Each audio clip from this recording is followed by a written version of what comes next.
Officer Derek Sloan entered the park looking for trouble and believed he had found it in the form of a black man sitting peacefully upon a bench. To Derek, this was merely another opportunity to display his authority over someone he considered an outsider. What he failed to notice was the small trident pin concealed beneath the man's clothing. He also failed to understand that he was confronting one of the most elite and highly decorated Navy SEAL commanders in the United States military. What followed became a masterclass in discipline. A racist display of power transformed into a career-ending disaster, proving that the person who appears to be an easy target may actually be the most dangerous man in the room. The sun hung low above the carefully maintained lawns of Oak Bridge, an affluent Northern Virginia suburb that smelled of old money and freshly cut grass. The lawns were mowed in perfect diagonal patterns. The hedges were trimmed with almost mechanical precision. Neighbors observed everything from behind thin curtains. Commander Marcus Calloway sat upon a wrought iron bench near the center of the town square, a calm island surrounded by quiet and nervous wealth. Marcus was built like a granite wall. His broad shoulders stretched the fabric of a simple gray hoodie. He wore faded jeans and worn running shoes. To an untrained observer, he might have appeared to be a drifter or a laborer waiting for a bus that would never arrive. To someone with military experience, however, the signs were obvious. His eyes continuously examined the perimeter. They never rested in one place for long. His hands remained relaxed upon his knees but ready to move. More than anything, there was the stillness. It was the stillness of a predator that did not need to roar in order to prove it was dangerous. Marcus checked his battered G-Shock watch. It had survived several deployments to Afghanistan and another mission in a location he was not legally permitted to discuss. He had arrived early. Marcus was always early. He was waiting for his daughter, Nia, to finish her violin recital inside the conservatory across the street. He had come directly from an exhausting training exercise at Little Creek and changed from camouflage into civilian clothing inside his vehicle to avoid attracting attention. Marcus drank some lukewarm black coffee and briefly closed his eyes, appreciating the rare silence. "Excuse me?" The voice was sharp, nasal, and saturated with authority that had never been earned. Marcus slowly opened his eyes. A police officer stood between him and the sun. The nameplate upon the officer's uniform read Sloan. Derek was of average height, heavy around the waist, and wore a buzz cut that attempted to look military but failed. One hand already rested near his holster. His thumb was aggressively hooked over his duty belt. "Can I help you, officer?" Marcus asked. His deep voice remained calm and level. Derek did not immediately answer. He stepped closer and deliberately invaded Marcus's personal space. His eyes moved over the gray hoodie, damaged sneakers, and dark skin with open contempt. "We received complaints," Derek said from behind mirrored sunglasses. Residents reported a suspicious person loitering in the square and making people uncomfortable. Marcus looked around. The square was nearly empty. A young woman walking a golden retriever was some distance away. She had not even looked toward him. "I am waiting for my daughter," Marcus replied, gesturing toward the conservatory. "Her lesson is ending." "Is that right?" Derek said with a dismissive laugh. He clearly did not believe him. "You do not look like someone with a child attending that conservatory. It is expensive and privately funded." "I am familiar with the cost," Marcus answered dryly. "Show me identification," Derek demanded, snapping his fingers. "Now." Marcus did not react. He understood the law and knew his rights. He also understood the reality of the situation. He was a large black man inside a wealthy white neighborhood, and the officer standing before him was desperately searching for an excuse. "Am I being detained?" Marcus asked quietly. Derek's expression tightened. A vein appeared along his neck. He hated when people understood the correct legal language. "I told you to show me identification. Do you have a hearing problem, or are you simply stupid?" "I asked whether I am being detained," Marcus repeated. His voice became lower and colder. "When I am not being detained, I would prefer to remain here and finish my coffee." Derek released a harsh, barking laugh. "You are a lawyer now? You think you are clever? Stand up, turn around, and put your hands upon the bench." "For what offense?" "For refusing a lawful order and loitering," Derek shouted. His hand released the retention strap securing his firearm. It was a mistake. It was an enormous tactical error. Derek simply did not know it yet. He did not know that he was shouting commands at a man who had negotiated with warlords and hunted terrorists through caves so dark they seemed to consume light. Marcus sighed. He placed the coffee cup upon the bench and slowly stood with his hands open and visible. When Marcus reached his full height, he towered above the officer. Derek involuntarily moved backward. Marcus's physical presence intimidated him, but Derek's pride immediately forced him forward again. "Turn around," he screamed, grabbing Marcus by the shoulder. Marcus did not move. He looked down at the hand gripping him and then returned his gaze to Derek's face. Officer, Marcus said, I am giving you one opportunity to walk away and examine your patrol records. You do not want to continue this. Are you threatening me, boy? Derek spat the final word like a weapon. Marcus's eyes narrowed. The atmosphere around them seemed to become colder. I am not threatening you, Marcus said. I am trying to save you. Derek had spent much of his career learning that the badge protected him from consequences. He learned that shouting loudly enough caused most people to shrink. He enjoyed seeing fear inside other people's eyes. But when Derek looked into Marcus Calloway's face, he found no fear. He saw only boredom. That calm indifference enraged him. Get on the ground, Derek roared as he drew his taser. The bright yellow weapon pointed directly toward Marcus's chest. Get down, or I will use it. The confrontation began attracting attention. The woman walking the dog stopped. A couple seated outside a nearby cafe turned toward the square. People raised their phones. The silent and unblinking eyes of the internet began recording. Marcus remained standing. He calculated the distance between them. When Derek fired, the probes would almost certainly reach him. Marcus had experienced a taser during survival, evasion, resistance, and escape training. The pain was severe, but he knew how to continue moving through it. Still, he did not want to create a public scene. He had a professional reputation to protect. More importantly, he did not want Nia to leave the conservatory and find her father in handcuffs. I am a commissioned officer in the United States Navy, Marcus announced. His voice carried clearly enough for the witnesses to hear. My identification is inside my rear pocket. I am going to reach for it slowly. Do not move, Derek shouted. Adrenaline flooded his system and caused his hand to tremble. You are lying. You are a vagrant. I know you're kind. Is this stolen valor? You believe you can lie to me? Examine the identification, Marcus said firmly. Derek hesitated. The crowd continued to grow. A teenager near the fountain was broadcasting the encounter live. Derek felt that he needed to establish dominance. He needed to win. I am not checking anything until you are handcuffed, he sneered. He returned the taser to its holster and reached for his baton. This is your final warning. Marcus did not move. Derek swung the baton. The attack was clumsy and obvious. He aimed for Marcus's knee, attempting the type of compliance strike that might have forced an intoxicated man or frightened teenager to collapse. It would have worked against most people. To a former lead close quarters combat instructor from SEAL Team 4, it appeared to move in slow motion. Marcus did not strike back. He simply moved out of the path. A subtle shift of his weight and rotation of his hips caused the baton to cut through empty air. Derek stumbled forward and lost his balance. Assaulting an officer! He screamed as his face turned purple. You are finished. You are dead. Derek charged and attempted to tackle Marcus. It resembled a child attempting to bring down a redwood tree. Marcus caught Derek by the wrist. His grip felt like steel. He did not injure the officer. He merely immobilized him. Marcus held Derek's arm away from his body, leaving him completely helpless. Release me, Derek shouted as he kicked wildly. Calm down, Marcus commanded. It was the voice of someone accustomed to giving orders that were immediately obeyed. Look around you, Derek. You are making a mistake that will cost your pension. Stop then. I am calling for backup, Derek gasped, exhausted by his own struggle. Using his chin, he activated the radio attached to his shoulder. Officer needs immediate assistance at the town square. Large male violently resisting arrest. Send everyone. Marcus released him and moved backward. My hands are visible again. I have not struck you. I have not threatened you. I am waiting for my daughter. Sire.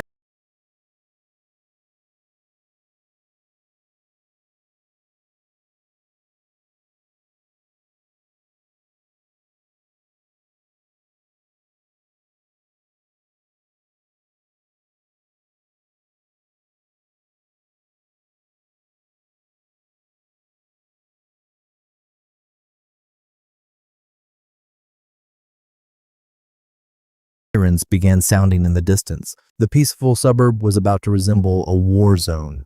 You are going to prison, Derek panted as he retrieved his handcuffs. He had been humiliated. A supposed suspect had completely controlled him without throwing a single punch. Derek's pride had been shattered, and he intended to punish Marcus for it. I am going to bury you beneath the jail. Marcus looked beyond Derek's shoulder. A black sport utility vehicle with tinted windows stopped at the curb. 2 police motorcycles accompanied it. They did not belong to the local department. They were military police. Derek failed to notice. He remained focused upon finding another excuse to use his baton. Officer, Marcus said, nodding toward the street. Your backup has arrived. I do not believe they are here to assist you. Derek turned with a smug smile. Finally, now you are going to learn respect. The rear door of the black vehicle opened. A man wearing a flawless Navy service khaki uniform stepped onto the street. 3 silver stars appeared upon his collar. He was Vice Admiral Everett Kane, commander of Naval Special Warfare Command.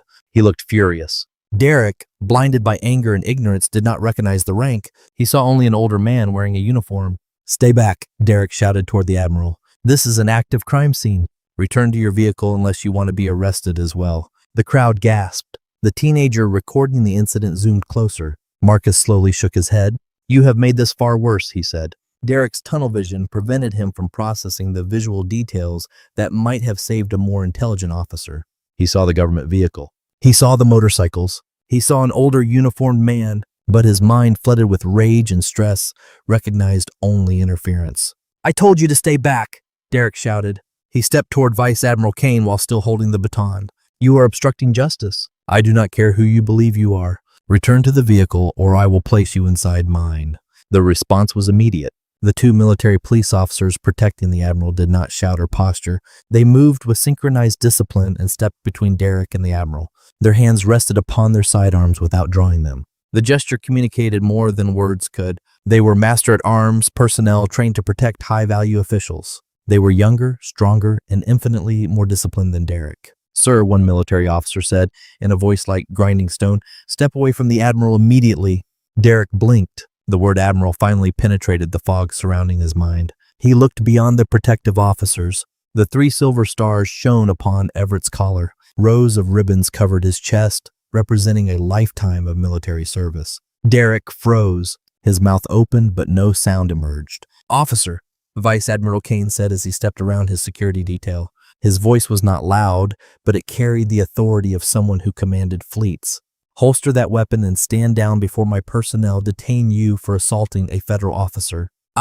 He, Derek stammered while pointing a shaking finger toward Marcus. "He resisted. He refused to provide identification. He assaulted me." "I observed the encounter from the intersection," Everett interrupted, his eyes cold.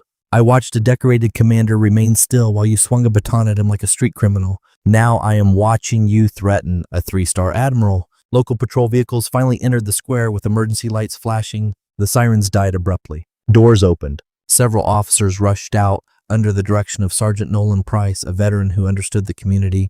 Nolan examined the scene and felt his blood become cold. He saw Derek red-faced and gripping a baton. He saw the government vehicle and military police. He saw Marcus Calloway standing calmly with his hands raised. Unlike Derek, Nolan had taken the time to know the residents. "Derek, put it down," Nolan shouted while running across the grass. "Drop the baton now." Derek turned toward his sergeant, desperately searching for an ally. "Sergeant, this man—" "Be quiet." Nolan drove Derek against the patrol vehicle. He was not initially attempting to arrest him. He was trying to prevent him from doing anything even more foolish. Nolan tore the baton from Derek's hand. "Do you understand what you are doing? Look at the government license plates. Look at that uniform." Nolan turned toward Everett and delivered a precise salute. "Admiral, I am Sergeant Nolan Price. I apologize. Please permit us to control the situation." Everett did not immediately return the salute. He allowed Nolan to stand nervously for a long and painful moment. "Sergeant, you should take control of your officer. He appears to believe he commands a private militia." Everett then looked toward Marcus. His expression changed from cold anger to professional warmth. He walked past the frightened sergeant and stunned local officer before extending his hand toward the man wearing the hoodie. "Commander Calloway," Everett said, "I apologize for interrupting your afternoon. We attempted to contact you, but your telephone went directly to voicemail." Marcus shook the admiral's hand. A small smile finally broke through his disciplined expression. "The battery died, sir. I was preserving the remaining charge so I could message my daughter." "It is good to see you, Everett." Pinned against the vehicle by Nolan, Derek felt the ground disappear beneath him. "Commander?" he whispered. "He is a commander?" Marcus looked over Everett's shoulder. "Commander Marcus Calloway, SEAL Team 6, currently serving as acting director of the Naval Special Warfare Development Group. And you, Officer Sloan, have made an extraordinarily serious mistake." The balance of power inside the square changed completely. What began as a local police encounter had become a federal incident. Bystanders continued recording as Derek's own sergeant disarmed him. "Place him inside the vehicle," Nolan ordered the other officers. "Move him away before he speaks again." "No," Everett said. That single word stopped everyone. "I want him to remain here. I have already contacted legal counsel at the Pentagon. They are communicating with your police chief and mayor." "We will preserve this scene until those officials arrive." This officer accused a senior naval commander of assault. "The evidence must remain untouched." Derek began breathing rapidly. "Sergeant, you need to help me. He did not provide identification. He appeared suspicious." "Stop speaking." Nolan whispered harshly. His face had become pale. That man led the operation against a major terrorist leader. The story was nationally reported. You nearly used a taser against a national hero. Your career is finished. The conservatory's heavy doors opened. Students carrying violin cases and cellos streamed onto the sidewalk. Among them was Nia Calloway, wearing a bright yellow ribbon in her hair and carrying the same watchful eyes as her father. She searched the crowd for Marcus. Then she noticed the emergency lights, government vehicle, police officers, and gathering civilians. Fear appeared upon her face. Marcus saw it immediately. Protocol stopped mattering.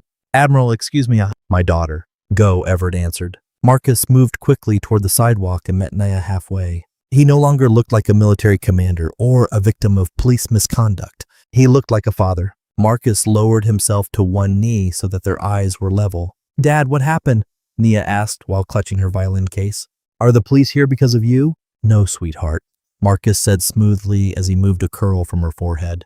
Do you see the man in the Navy uniform? He is my supervisor.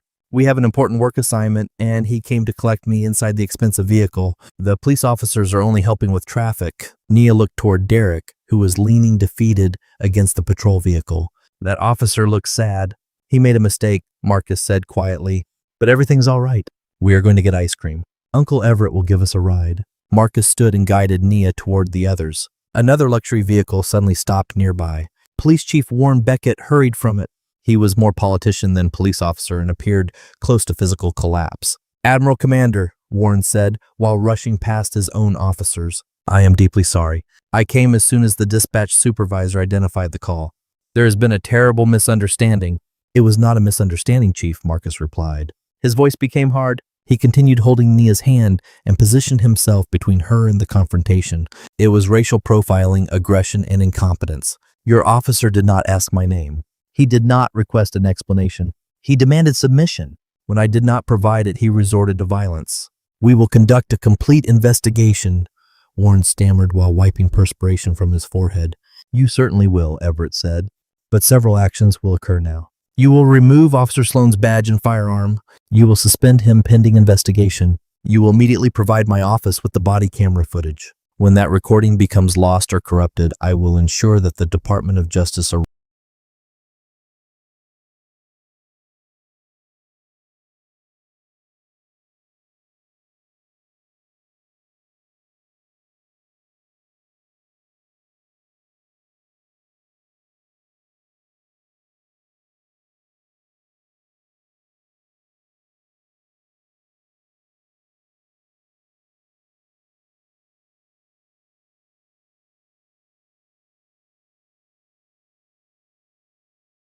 arrives before you have time to invent an explanation. Derek looked desperately toward his chief.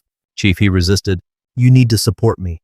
Warren stared at him with undisguised disgust. Then he approached. Officer Sloan, he said loudly enough for every camera to record the words. Give me your badge and firearm.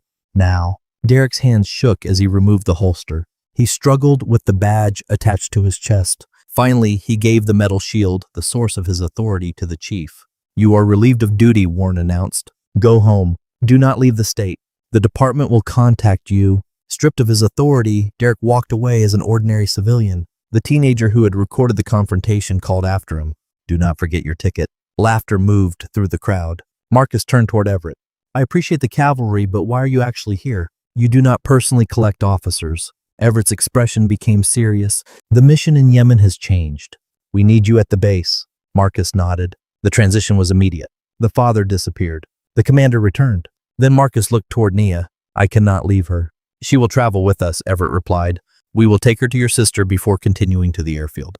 But Marcus, this situation is not finished. That officer will probably file a lawsuit. He will appear on television and claim that you threatened him. Marcus watched Derek walking away. Let him try, he said. I have fought insurgents, terrorists, and pirates.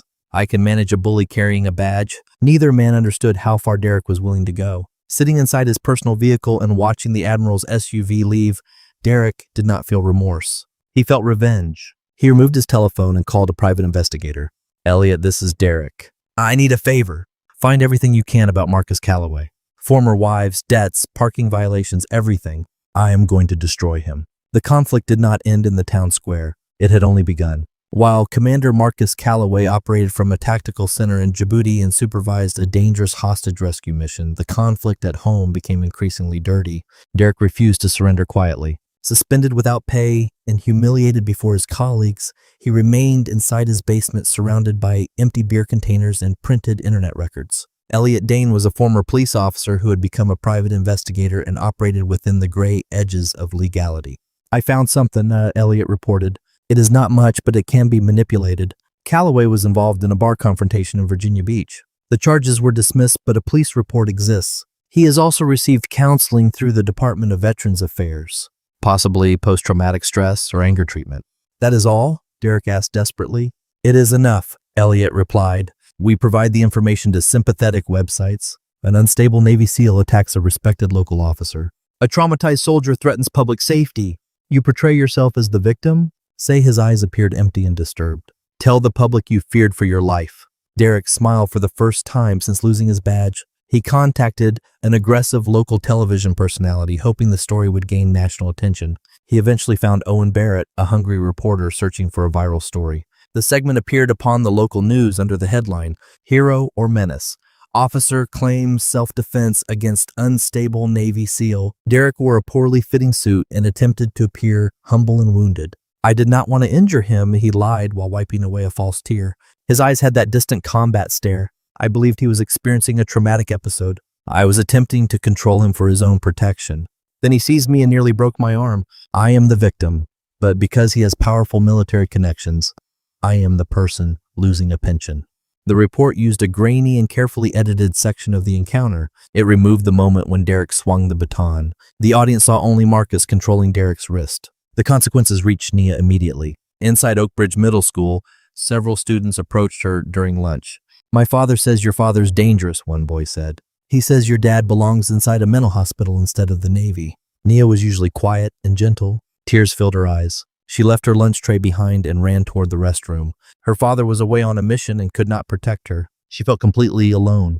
But Derek had made a critical miscalculation. He assumed Marcus Calloway was merely one soldier. He forgot that Marcus belonged to a brotherhood. When the news report appeared online, public comments did not support Derek as he expected. "I served beside Calloway in Ramadi.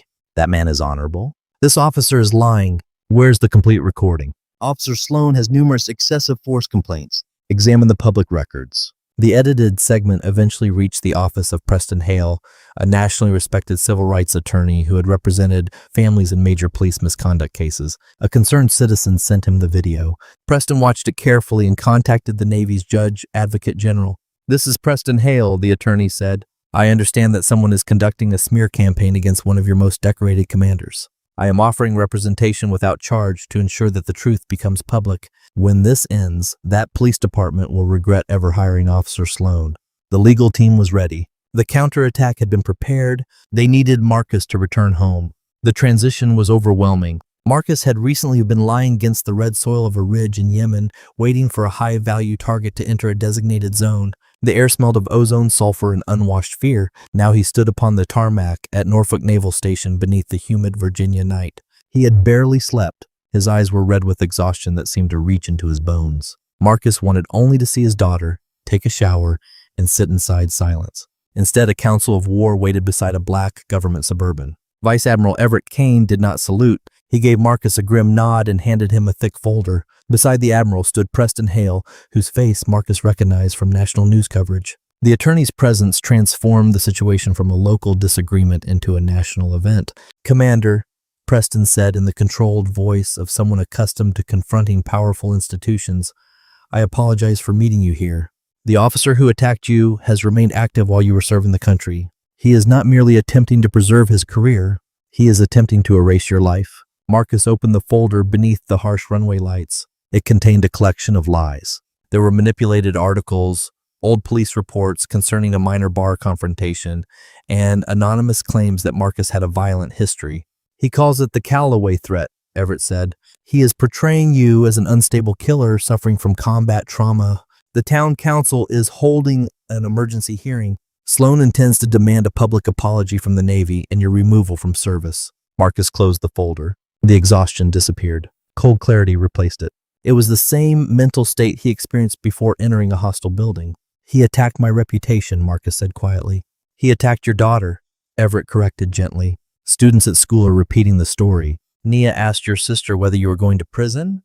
Something changed inside Marcus. The soldier disappeared. The father took control, and the father was furious. What is the strategy? He asked. Preston smiled. It was the predatory expression of someone promising legal destruction. We allow him to believe that he has won. We permit him to enter that room, tell his story, and dig his own grave. Then we bury him inside it. The Oakbridge Community Gymnasium was suffocating. It was filled beyond capacity with angry residents, flashing cameras, and reporters seeking conflict. The broken air conditioning system left the room hot, humid, and agitated. Derek sat at a long table covered by an inexpensive plastic cloth. He had carefully created the appearance of a humble martyr. His slightly oversized suit made him resemble an ordinary working-class man. Beside him sat a union representative and his private attorney, Douglas Wynn. Within legal circles, Douglas was known as the Eel because of his ability to escape difficult cases. Derek felt privately confident. He had examined the guest list. There were no senior Navy officers. Marcus Calloway's name did not appear. They had chosen not to attend. Derek believed he had frightened them into silence. The Navy's silence is overwhelming, Douglas announced into the microphone with artificial sorrow. We have gathered to restore the reputation of an honorable police officer. Officer Sloan acted in self-defense against a highly trained and mentally unstable combat veteran. Commander Calloway's refusal to appear and defend himself speaks clearly. It is an admission of responsibility. The crowd murmured in agreement. Derek leaned toward the microphone and forced sadness into his expression. I never wanted to use force, he lied. When I looked into his eyes, I saw nothing except rage.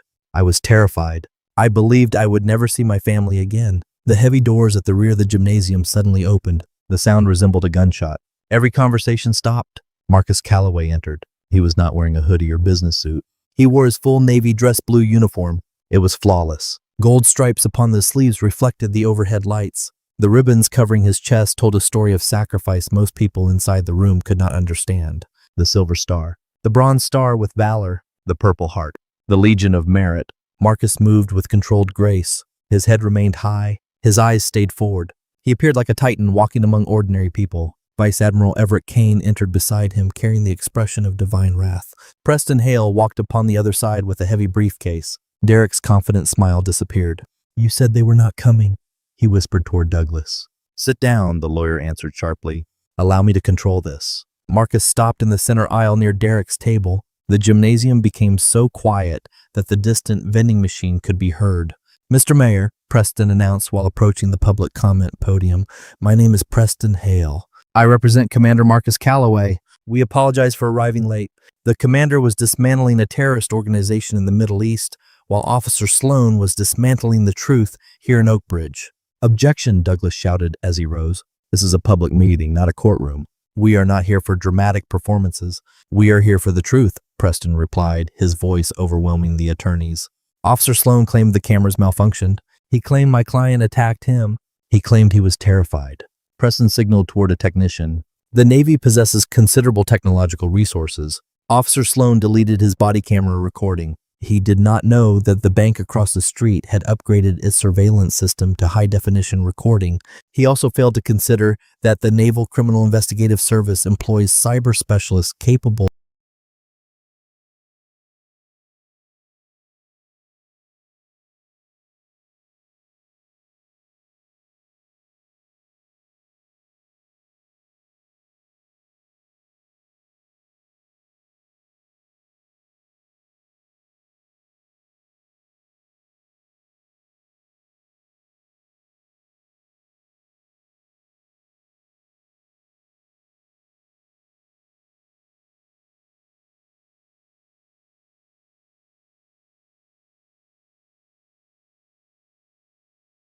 of recovering deleted information from the cloud server used by the patrol camera company. Derek's face became pale. Play the recording, Preston ordered. A large projection screen lowered behind the council members. The video began. It was not grainy or unclear. The image was sharp. Everyone watched Marcus sitting peacefully upon the bench. They saw Derek approach with aggression. They saw the accusing finger and contemptuous expression. Then they heard the enhanced audio cleaned of wind and background noise. Are you threatening me, boy? Derek's voice echoed clearly throughout the gymnasium. The crowd gasped. The word remained in the air, ugly, racist, and undeniable. The recording continued. It showed Derek aiming a taser at a seated man. It showed the violent and clumsy baton strike. It showed Marcus using controlled and nonviolent restraint. "He is not attacking you," someone shouted from the crowd. "He is preventing you from falling." "The recording continues," Preston said quietly. "We will now examine what happened after Officer Sloan believed the cameras were disabled." This footage came from the patrol vehicle's internal buffer. The device preserved a short recording from before shutdown. The screen displayed Derek sitting inside his patrol vehicle, breathing heavily and wiping sweat from his forehead. He removed his telephone. "Elliot, this is Derek," his recorded voice said. "I need a favor. Find everything about Marcus Calloway. I am going to destroy him. I do not care whether I need to lie. Those black military men always have problems. We will portray him as a violent criminal." The room exploded. People stood, shouted, and pointed toward Derek. They had defended him. He had manipulated them. Derek could not breathe. His chest felt crushed. He looked toward Douglas for help. The attorney was already closing his briefcase and creating distance between himself and his client. Marcus approached the microphone. He did not need to raise his voice. The room became quiet, out of respect. Marcus looked directly at Derek. He did not appear angry. He appeared disappointed. "My daughter cried herself to sleep repeatedly," Marcus said, his deep voice moving through the floor. "She asked why a police officer hated our family. She asked whether something inside me was broken. You did not merely violate your oath, Officer Sloan. You attacked a child's sense of safety in order to conceal your insecurity." Marcus leaned closer. "I have fought men who would murder another human being before a live camera. I have hunted monsters inside darkness. You are not a monster. You are simply a bully carrying a badge. And bullies collapse when someone turns on the lights." Chief Warren Beckett slowly stood at the council table. He looked sick and furious. Ignoring the mayor and formal procedure, he walked toward Derek. "Derek Sloan," Warren said, his voice trembling with anger, "you are relieved of duty. Your employment is terminated. Do not look at me." "Chief, please," Derek cried as tears moved down his face. "It was a mistake. I was under stress." "And you have now been formally served," Preston interrupted while raising a thick legal document. "This is a civil action seeking $50 million. We are suing you for defamation, malicious prosecution, and violations of civil rights. We will pursue your pension, house, and vehicle. You will spend the rest of your life attempting to repay Commander Calloway and will never reach the end of the debt." Derek covered his face. Everything was over, but the consequences were not finished. Two men wearing dark blue windbreakers entered from the rear of the gymnasium. They moved with authority different from that of local police. Large yellow letters appeared upon their backs. FBI. They approached Derek's table. "Derek Sloan?" the lead agent asked. Derek raised his bloodshot and confused eyes. "What?" "I understand that I am being sued." "This is unrelated to the lawsuit," the agent replied. He removed a pair of handcuffs. "As part of the civil rights investigation initiated through Mr. Hale's office, federal authorities examined your financial accounts. We discovered recurring deposits connected to known narcotics distributors." The room became silent again. "Accepting protection money is a federal offense," the agent continued as he forced Derek against the table. "It supports racketeering charges." The handcuffs closed with a deafening metallic sound. "Derek Sloan, you are under arrest for federal racketeering, corruption, and deprivation of constitutional rights under color of law." When the agents pulled him upright, Derek's legs failed. They dragged him past the same residence he had attempted to deceive. He cried and pleaded as he passed Marcus. Derek searched Marcus's expression for mercy. Marcus turned his back. When the doors closed behind the disgraced officer, Everett leaned toward Marcus. "That was effective, huh?" he said. "A little theatrical for my preference, but effective." "He needed to become an example, sir," Marcus replied while adjusting his cuffs. "He will remain inside federal custody for a substantial period," Preston added as he closed his briefcase. "Federal prison is rarely gentle with corrupt police officers." Marcus looked towards the empty doorway. His anger had disappeared. Only exhaustion remained, along with the need to return home. "I do not care where they place him," Marcus said.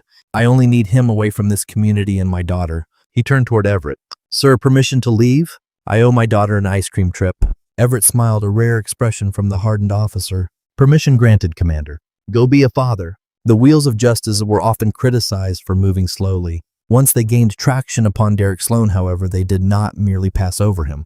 They crushed everything he had built. Inside the federal courthouse in Alexandria, Virginia, Derek eventually stood before a judge. The crowds and news vehicles were gone. Public excitement had faded, leaving only the cold reality of the law. Derek resembled a ghost of the officer who once terrorized Oak Bridge Square. He had lost considerable weight. His former buzz cut had grown into uneven graying hair. A cheap suit hung from his body like burial cloth. He stood alone. His wife filed for divorce after the arrest. took their children, and moved to another state. Former colleagues testified against him in order to protect their own careers and pensions. Mr. Sloan, the federal judge said while looking over her glasses, society gave you a badge as a symbol of safety. You used it as permission to hunt people. You targeted a decorated military hero because of his skin color. When he refused to break, you attempted to destroy his life through lies and criminal conspiracies. Derek attempted to speak. His voice failed. Your Honor, I only wanted to protect the community. No, the judge interrupted sharply. You wanted to feel powerful. In pursuit of that feeling, you engaged in racketeering, extortion, and the deprivation of civil rights. You disgrace every police officer who wears the uniform with honor. The gavel struck with the force of a gunshot. The court imposed a lengthy federal prison sentence and required Derek to serve most of it before becoming eligible for supervised release. United States Marshals moved forward to restrain him. Derek's knees collapsed. He looked back toward the gallery, searching for someone willing to save him. The seats were empty. Marshals pulled him through a side door while he cried toward a life defined by concrete walls and numbered uniforms. The bully had finally been broken beyond repair. Oak Bridge later gathered beneath a clear sky as dogwood blossoms covered the carefully maintained lawns with white petals. Commander Marcus Calloway stood upon the marble steps of the Oak Bridge Conservatory of Music. He wore no military uniform. A simple button-down shirt and slacks made him look less like a warrior and more like the person he had always wanted to be, a father. Preston Hale stood beside him holding a large ceremonial check. The amount printed across it was extraordinary, $12 million. It represented the complete settlement Marcus received from the city and the police department's insurance carrier. The crowd became quiet. Wealthy residents, working families, people who had once distrusted Marcus, and people who had supported him all waited to hear him speak. When this began, Marcus said into the microphone, I was told that I did not belong here. I was told this square, this neighborhood, and this conservatory were intended for a particular kind of person. He looked toward Nia, who held her violin case and smiled with pride. Money is a tool, Marcus continued. It can construct walls, or it can build bridges. I do not want this money. Taxpayers paid it because the system failed. I am returning it to this community so that the system will never again fail a child. A banner opened above the conservatory entrance. The Calloway Foundation for Arts and Leadership. This endowment will provide complete tuition, musical instruments, and travel expenses for 50 students from underserved communities, Marcus announced. They will be students with extraordinary talent, but without the correct postal code. They will study here. They will perform here. They will remind this community that excellence exists within every race and background. The applause was not polite. It was thunderous. The town released tension it had carried throughout the entire conflict. Chief Warren Beckett remained near the rear of the crowd. He did not applaud. He took notes. Under the terms of the settlement, the police department was required to establish the Calloway Protocol. It was an intensive retraining program administered by retired special operations personnel. The curriculum emphasized de-escalation, emotional discipline, mental resilience, and complete accountability. The department did not merely dismiss a few problematic officers. It removed everyone unwilling to uphold the standards of public service. The officers who remained were those who genuinely wanted to protect the community. Warren met Marcus's gaze across the crowd and nodded. The gesture communicated a promise. We are trying. Marcus returned one short nod. Continue trying. After reporters packed their equipment and the crowd moved toward the reception, Marcus and Nia quietly slipped away. They walked along the familiar sidewalk toward the town square. They stopped beside the same wrought iron bench where Derek had first confronted Marcus. It was the bench beside which Marcus had been ordered to lie upon the ground. The bench appeared different now. Someone had tied a yellow ribbon around one armrest. Nia sat down and placed the violin case across her lap. The ordeal had forced her to mature quickly. Dad, she asked softly, do you hate Officer Sloan? Marcus sat beside her. He stretched his long legs forward and crossed them at the ankles. His eyes moved toward the fountain in the center of the square. He remembered the rage he had experienced during the confrontation. He remembered the instinctive desire to injure the man who threatened him. He remembered the stress, the smear campaign, and the nights spent examining security footage from his own home. Then Marcus looked toward the conservatory. Children of different races and backgrounds ran through the doors while laughing and carrying instruments funded by his donation. No, Marcus said. He was surprised to realize that the answer was true. I do not hate him, Nia. Hating someone is like drinking poison while expecting the other person to die. It is heavy. I no longer want to carry anything heavy. He placed one arm around her shoulders. He lost everything because of the person he chose to become. We gained something because of the people we chose to remain. That is enough. Nia rested her head against his shoulder. I am glad we stayed. I like my violin teacher. I am glad we stayed as well, Marcus replied with a smile. He examined the same battered G-Shock watch, but I believe we have forgotten of an important mission objective. Nia looked up with a grin. The ice cream. The ice cream, Marcus confirmed as he stood and offered his hand. And not ordinary ice cream. I have been informed that the shop nearby serves triple chocolate fudge that may qualify as a tactical asset. They walked away from the bench hand in hand, leaving the past where it belonged, behind them. The sun lowered above Oak Bridge and cast long, golden shadows across a town that had become slightly kinder, somewhat fairer, and considerably safer. All of it happened because one man refused to submit when someone ordered him to remember his place. That is the extraordinary story of Commander Marcus Calloway. It reminds us that the loudest person inside a room is often the weakest.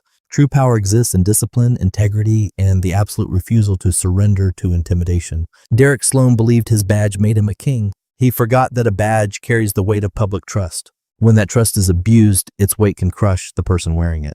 A lengthy federal sentence gave Derek considerable time to confront what he had done. For the students attending the conservatory through full scholarships, Marcus Calloway's legacy would endure throughout their lives. Do you believe Derek received an appropriate sentence? What do you think about Marcus donating the entire $12 million settlement? Share your thoughts in the comments. When this story satisfied your desire for drama, accountability, and justice, press the like button. It helps the platform bring these stories to more viewers. Subscribe and activate notifications so you do not miss the next story about courage, consequences, and justice. Stay safe. Stand firmly for what is right. Thank you for watching.